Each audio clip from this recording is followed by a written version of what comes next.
Hello and welcome to C++ Byte. I'm starting this video series to kind of help people gear up for with C++. If you're interested, maybe you need help for helping a project. Maybe you're starting or working on the open source. Maybe you're just curious. So this is geared for people who already have some programming experience.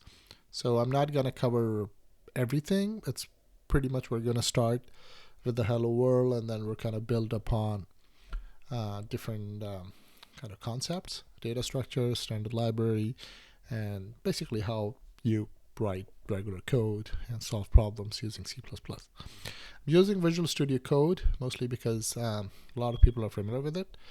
So I don't want to use Visual Studio or Xcode because they're too platform centric. So if you're in Windows, Mac, Linux, you can just use VSCode. The instructions for setting it up for C++ are, in the description. You can just follow along, and let's get right to it. So the way the project is organized here, I have a folder called HelloWorld, and it has some files inside .vscode, which are needed for compiling and running the application. You can look at them in the sample. I'm going to post everything on GitHub, so you can take a look. So the way I'm going to start is I'm going to add a new file. I'm going to use terminal to just add it here, and you'll see it shows up right here. So the way this is kind of the first file, the way C++ programs work is they have an entry point, which is usually at main. Let's say return 0. And you could have command line arguments here. I'm kind of leaving it out for simplicity.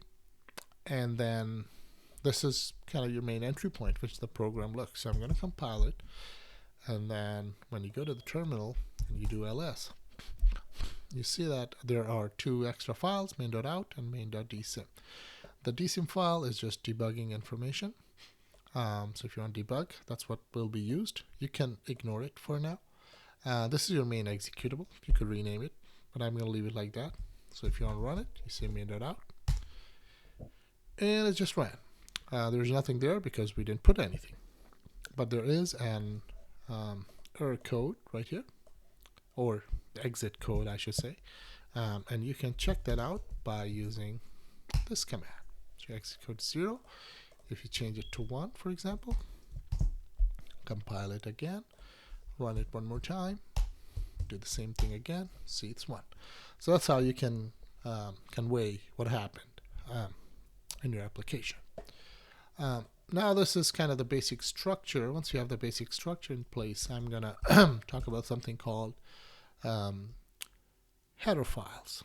This is pretty important. So just like you have imports in other languages, C++ has this thing called include. So usually the program is structured in two parts. There's a source file like CPP, and then there's a header file, which is just kind of the interface.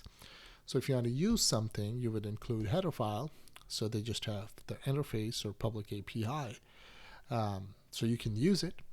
So your program would compile because it can find all the kind of definitions there, and then once you link the program, then it would find the actual library where the code is implemented and kind of link against it. So when it runs, it can find the actual code.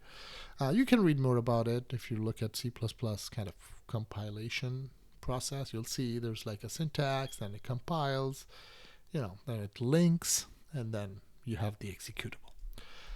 So we want to write a hello world. For hello world, we need some sort of printf, or console out, whatever you want to call it.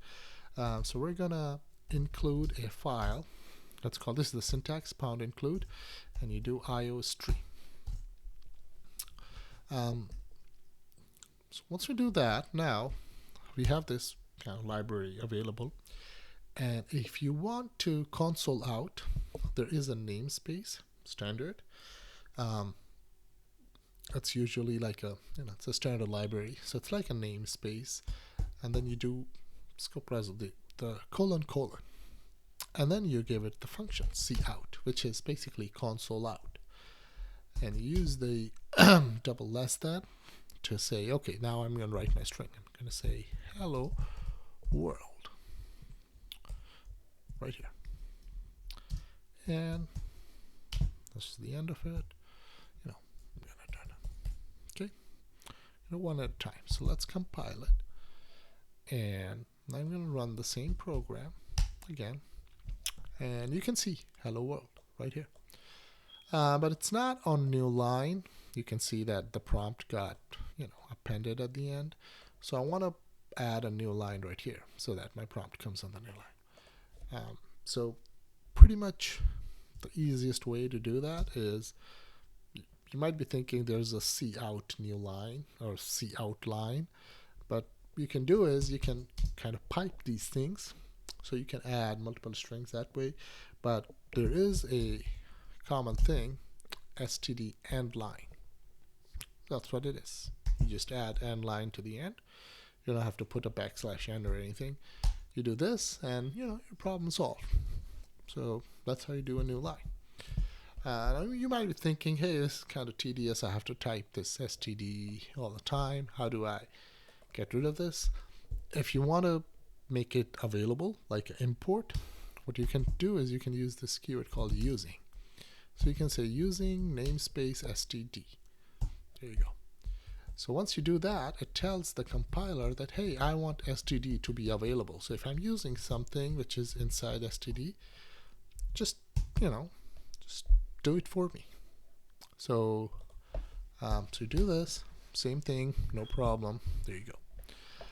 So that's kind of how you would do hello world.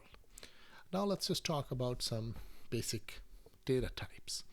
So there are quite a few data types, basic data types in C++. I'm going to cover a few, which are commonly used, and you can look up and CPP reference or Wikipedia and kind of read up on them. What's the size of like an integer, and 32-bit, all those things. But for beginners, there's an integer type. It's called int, and you can say integer value. You give it a value 1. Then there's a floating point. You can say floating point value equal to, 2.1. There's a character value. You can say character value is equal to a. Character goes in single quotes. There's also a string value. You can say string value is equal to this is a string. Then there's also a boolean value. So you can say boolean value is equal to, I'm going to say it false. Now these are all kind of basic types other than string. String is a class, and it's a little bit different. It's part of the standard library, but for now, if you have IOStream, you get string, you can treat it kind of like it is. As you go more details, we're going to talk more about strings. But just for correctness, these are built-in types, but this is more like a class here, which is available to you. So I'm gonna build this. It all builds fine. If you want to type them out, you can pretty much do this. Cout. I'm gonna say integer, value. Let's see if it can. Seems okay. So I'm gonna try the same thing for pretty much everybody. So let's do floating point value. Let's do character value. Let's do string value. And let's do boolean value. There you go. And just gonna run the program. You can see kind of outputted everything. 1, 2.1, a, this is string 0. So no formatting, none of that. It just figures out what type you have and it'll print it out for you. So you don't have to worry about that. Now, one of the cool features I want to introduce here is there's a keyword. You saw that you have to specify a type before you can declare a variable. You can avoid that in most cases by using this keyword called auto. So if you were to use auto, let's say you say auto my value is equal to 1. And now you do cout my value and line. Now if I was going to run this, you can see it's 1. So it created pretty much a integer out of so this is pretty much int. The compiler did it for me because it could kind of infer, it could get the value from the right hand side, from the side value. Now if you don't do this, that's going to give you a compiler error because it can't figure out what type it is. So if you give it this is auto string, it'll pretty much it'll probably be a constant character, but for the sake of us, like, it doesn't matter, you don't have to know, you can kind of get away with this in most cases. So the same applies if you have a function, we're calling a function, return something, you can make it auto, so you don't need to know what type it is as long as you can kind of work with it. So this is just a thing or a keyword which helps you avoid typing long type names and kind of repeating. So you can just do auto. That way, if you know what type you're working with, life is good. So you can pretty much, now let's just go and replace all of this with these, and you'll see that our code would have pretty much no effect. You can see, works just like that. So that's it. That was the introduction on HelloWorld, and I'll see you in the next video.